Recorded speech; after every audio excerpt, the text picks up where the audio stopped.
사실 오늘 말씀드릴 내용은 실제 사례도 포함이 되어 있거든요. 그래서 아주 유용할 거예요. 이제 경쟁자들하고 격차를 많이 벌릴 수 있죠. 이 내용들만 알게 되면. 이게 또 어려운 건 아니거든요. 아주 쉽습니다. 대신에 앞으로 이걸 하지 않으면 계속 생고생을 하면서 장사를 해야 될 수도 있어요. 너무나 필수적인 부분이라서. 아마 이렇게 생각하시는 분들도 있을 것 같아요. 와, 이런 장사법은 처음이다. 또 뒤통수를 한 대 좀 후려맞은 느낌이다. 이런 느낌을 가지시는 분들도 있을 거예요. 이 내용들 다 알고 나면. 우리가 늘 고정관념에 사로잡혀 살아서 그럴 수 있다라는 거예요. 오늘 이 내용을 좀 다 알고 나서 이때까지 내가 장사를 좀 헛했구나 하는 생각이 든다면 오히려 다행이에요. 지금부터는 좀 변할 수 있다라는 그런 어떤 반증이 되는 거니까요. 우리가 장사를 하다 보면 남들이 잘 안 하는 거, 귀찮아하는 일이 있어요. 예를 들면 손님이 직접 해야 되는 어떤 번거로운 작업, 시간이 좀 오래 걸리는 그런 과정, 또는 사장님 입장에서 좀 귀찮고 힘든 일들이 계속 조금씩 생겨나죠. 우리는 이런 걸 보통 피하려고 하잖아요. 그런 걸 굳이 나서서 하는 사람들은 거의 없죠. 하지만 만약 내가 남들이 하기 싫어하는 걸 대신해주면 어떨까요? 손님들은 감동하고 내 가게는 좀 특별해지는 거죠. 장사에서 이 경쟁자를 이긴다는 게 참 애매모호합니다. 그런데 아주 쉽게 생각하면 이기는 장사는 그냥 살짝 차별을 두는 거예요.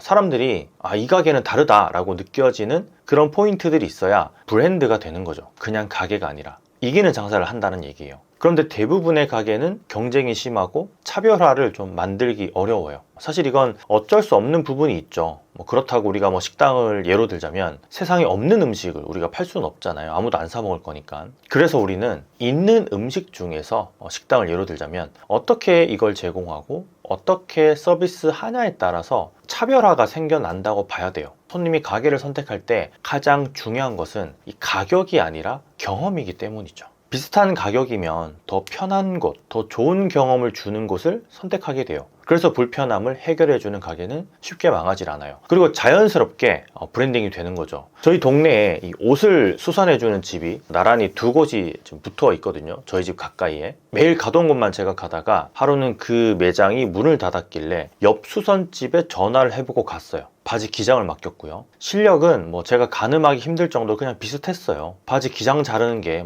어떻게 무언가 특출날 게 없잖아요. 하지만 저는 그 이후로는 새로운 수선집, 두 번째 수선집에다가만 옷을 맡기게 됐어요. 이유는 뭘까요? 제 마음을 사로잡았기 때문이에요. 이 바지에 실밥이 좀 대롱대롱 달려 있었는데 그 당시에 그걸 다 정리를 해주셨더라고요. 그리고 그 실밥을 정리한 자리를 이제 라이터로 불로 이렇게 지져가지고 더 이상 실밥이 풀리지 않게 이렇게 마무리까지 잘 해주셨고요. 그리고 나서는 저한테 이제 바지를 주시면서 재질이 좋은 바지라고 잘 입으라고 잘 어울리실 것 같다고 그렇게 말씀까지 해주시더라고요. 똑같은 서비스를 똑같은 금액에 똑같이 받았는데 이거 하나 때문에 저는 선택을 바꿀 수밖에 없었어요. 해당 사장님은 아주 작은 차별화를 가지고 있었던 거였죠. 비트코인 브랜딩에서 운영한 아카데미가 있거든요. 이제 벌써 여러 번 진행이 됐는데 5기에 오신 분 중에 생선구이집 사장님이 있었어요. 이분은 그 똑똑한 사장들의 모임 월간 세미나도 자주 오셨었고 공부도 되게 열심히 하시는 분인데 이분이 운영하는 생선구이집은 가시를 발라주는 서비스로도 아주 유명해요. 손님들의 후기를 보면 하나같이 이 가시를 발라줘서 너무 편하게 잘 먹었다라는 그런 내용들이 있어요. 이건 역시 아주 작은 차별화라고 생각을 하시면 됩니다. 저는 이거를 불편자산의 법칙이라고 이제 부르는데요. 큰 돈이 들어가지 않는 방법 중에 하나예요. 그런데 쉽게 또 따라할 수 없는 무기가 되는 거죠. 작은 브랜드나 작은 가게는 이걸 진짜 굉장히 많이 눈여겨봐야 하는 대목이에요. 요즘 장사에서 차별화한다는 게 동네 브랜드 생존의 어떤 핵심 요소예요. 그러나 단순한 차별화는 이 경쟁자들의 어떤 모방으로 인해서 지속성, 오래가는 거를 좀 확보하기가 힘들죠. 이에 반해서 이 불편자산의 법칙, 경쟁자가 쉽게 따라하지 못하는 구조적인 차별화를 가능케 하는 거예요. 이 불편자산의 법칙이. 이 불편자산이라는 거의 어떤 본질은 우리 상권 내에서 그냥 기피되는 요소를 전략적으로 내가 수용하는 거예요. 일반적으로 손님은 편리함을 추구하잖아요. 이제 가게도 효율성이랑 생산성을 중시해서 불편한 과정은 제거하려고 하고요. 그런데 이러한 어떤 편리성과 효율성을 극대화할수록 이 가게 간의 브랜드 간의 차별화는 약화돼요. 그리고 가격 경쟁에 휘말릴 가능성이 높아져요. 그래서 요즘 보면 다들 가격으로 승부를 보려고 하잖아요. 특히나 식당 같은 경우는 차별화 요소가 없으니까요. 이와 반대로 일반적으로 불편하다고 여겨지는 요소를 감수하고 이거를 해결하는 과정 자체를 어떤 우리 가게, 브랜드의 정체성, 우리 가게의 철학, 뭐 핵심 가치 이런 걸로 삼는다면 가게는 강력한 차별성을 확보할 수 있게 돼요. 즉 불편함을 해소하는 경험을 통해서 손님들에게 강한 인상을 남기게 되는 거죠. 경쟁자가 쉽게 모방할 수 없는 어떤 진입장벽을 형성하는 거죠. 이 불편 자산의 법칙은 단순히 우리가 어떤 서비스를 조금 더 편리하게 만드는 것 그런 게 아니라 불편함 자체를 전략적으로 활용해서 우리 가게의 정체성을 만드는 과정이에요. 먼저 손님들이 불편하다고 느끼는 부분을 좀 찾아내야겠죠. 그걸 해결하는 방법을 좀 차별화해야 되는 거겠죠.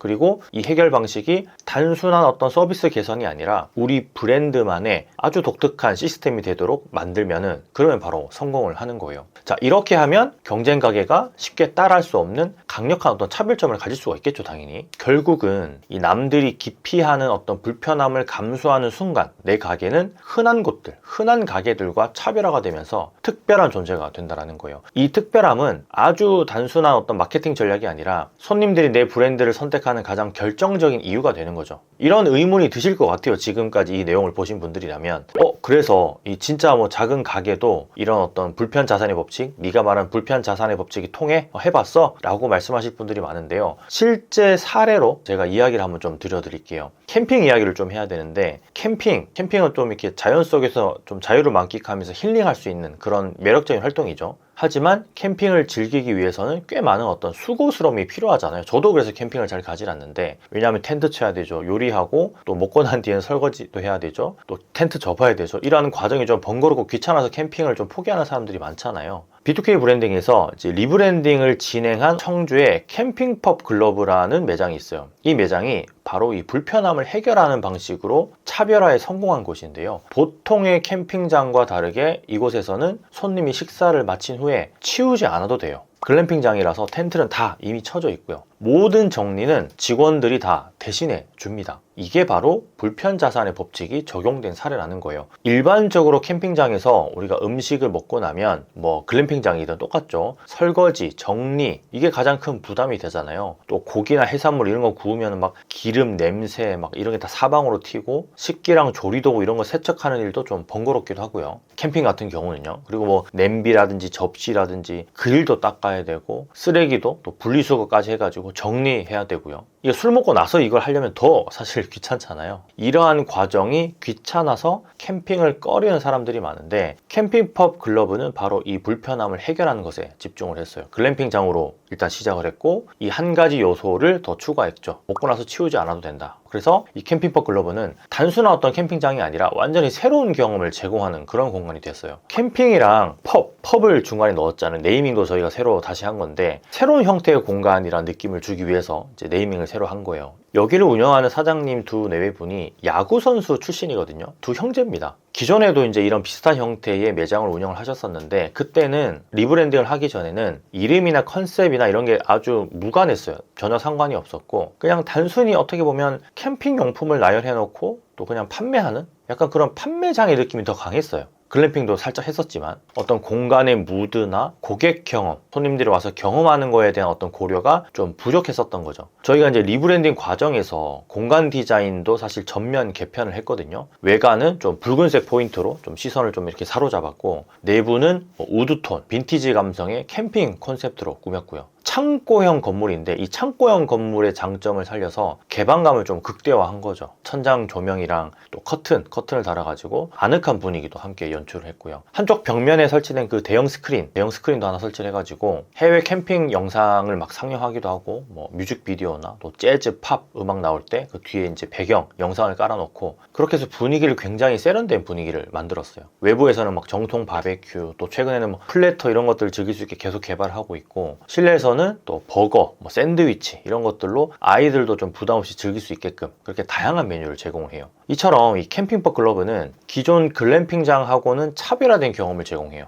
캠핑의 어떤 설렘, 낭만 이런 걸 살리면서도 장비 준비나 뭐 어떤 귀찮은 뒷정리 이런 번거로움을 최소화한 거죠. 도심 속에서 이제 편안하게 캠핑을 즐기고 싶은 손님들이 좀 많은데, 그런 니즈가 좀 강한데, 그런 것들을 정확히 파악해서 브랜드의 어떤 전략을 구축한 거죠. 그래서 이 캠핑포 클러브가 차별화된 서비스 덕분에 빠르게 입소문이 퍼졌어요. 네이버 블로그에는 이 방문 후기를 보면 다 편하다, 너무 좋다 이런 게 계속 꾸준히 올라왔고, 인스타그램에서도 쳐보시면 감성적인 어떤 캠핑, 글램핑 이런 인증샷이 계속 공유되고 있어요. 특히나 그 핵심 가치였던 치우지 않아도 되는 캠핑장, 글램핑장이라는 컨셉트로 각종 이제 SNS에 소개가 되면서 더욱 많은 어떤 사람들의 관심을 받게 됐죠. 최근에는 뭐 이미 몇 개월 지났는데 SBS 생생정보통에서 직접 연락이 와서 TV 방송까지 타게 됐습니다. 이처럼 이 캠핑포 글러브라는 어떤 고객이 직접 경험한 어떤 특별한 서비스가 자연스럽게 바이럴을 일으키면서 브랜드 인지도를 높이는 효과를 얻었어요. 결국 이 불편 자산의 법칙을 활용한 브랜딩 전략 덕분에 손님들에게 단순한 캠핑장이 아니라 여기에서만 경험할 수 있는 그런 어떤 특별한 공간, 그런 걸로 자리를 잡게 된 거죠. 이 장사에서 가장 중요한 건 단순한 상품이 아니라, 단순한 어떤 음식이 아니라 경쟁자가 쉽게 따라할 수 없는 차별화된 그런 어떤 경험을 제공해야 되는 거예요. 하지만 많은 자영업자분들이 남들이 하는 대로, 익숙한 방식대로 그냥 장사를 시작하고 계속 이어가고 있죠. 결국은 이 경쟁력 없는 가게가 가격 경쟁에 휘말리게 되고 가격을 막 낮춰야 되고, 그러다 보니까 좀 무너지는 경우가 많은데, 손님이 쉽게 떠나면서 매출이 계속 줄어드는 그런 구조로 가고 있어요. 근데 이와는 반대로 손님이 약간 좀 귀찮아하는 거, 불편해하는 거, 다른 가게와 좀 비교되는 거를 행동으로 옮기는 가게는 절대 망하지는 않더라고요. 생선구이집에 가시를 발라주면 손님들은 편하게 먹을 수 있어서 감동하고, 캠핑장에서 설거지를 대신해주면 사람들이 진짜 몰려들어요.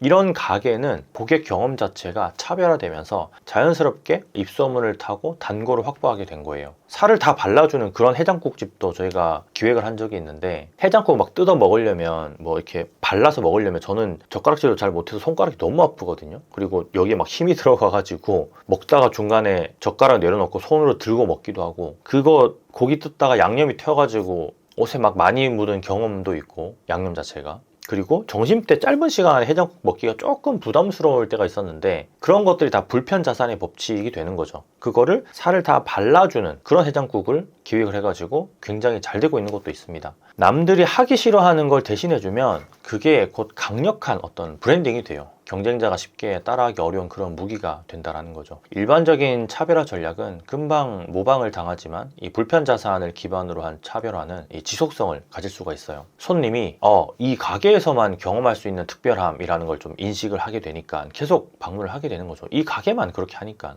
실제로 이제 장사에서도 우리가 중요하게 여겨야 되는 게 가격이 아니라 경험이에요. 경험. 손님들은 비슷한 가격대의 가게가 있으면 좀 더 편하고 좀 더 좋은 경험을 주는 곳을 선택을 할 수밖에 없거든요. 이때 우리가 불편 자산을 전략적으로 활용하면 손님은 다른 가게가 아니라 우리 가게를 선택할 수밖에 없게 되는 거예요. 중요한 건 이 불편 자산의 법칙을 활용하는 데는 큰 돈이 들지 않는다는 점이에요. 뭔가 막 돈을 투자해가지고 비용을 투자해서 만들 수 있는 게 아니라, 특별한 어떤 마케팅 비용 없이도 경쟁자가 따라하지 못하는 구조적 차별화를 만드는 거, 이걸 정말 핵심적으로 생각을 하셔야 됩니다. 이게 바로 작은 브랜드가 생존할 수 있는 가장 확실한 어떤 전략이에요.